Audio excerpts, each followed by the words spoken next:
We were used to a certain mode of thinking. We were used to a certain mode of consciousness, of perception, of awareness. And now, because things are moving, it's like, wow, I can now see things differently. I can see clearly now the rain is gone. I could see the sunshine.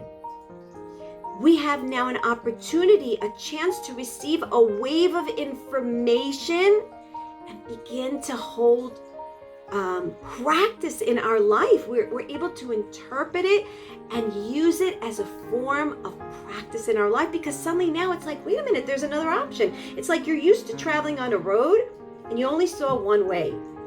And now you're like in front of this in the road and you're like, oh, look, there's like two different ways of going now. When you move the block, it's just like taking the curtain off. If all you do is see a curtain, you don't know that there's anything hiding behind the curtain. When you remove the curtain, you're like, oh, wait a minute, there's a whole wealth of things behind there. So I like to use the analogy, you ordered something from Amazon and you say, wow, they didn't send it to me. They didn't send it to me. They send it to you. It was just in a box. Did you open up the box? If you didn't open up the box, then you think that they didn't send it to you, but they did.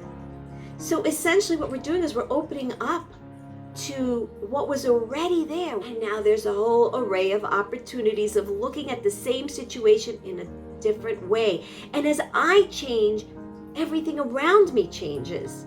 That's the most magnificent part about it, is that when we change the way that we see things, the way we see our family, the way we see ourselves, the way we see events, everything changes along with that. Like I said, we transmit, we receive, we're entangled. As we change, people around us change. It's a magnificent cycle.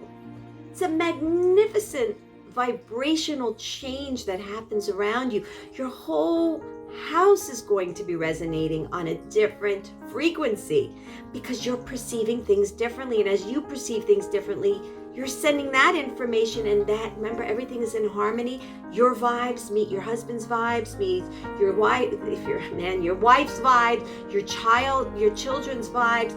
Everybody's vibing differently. Everyone's resonating a completely different mode of information. And that's magnificent.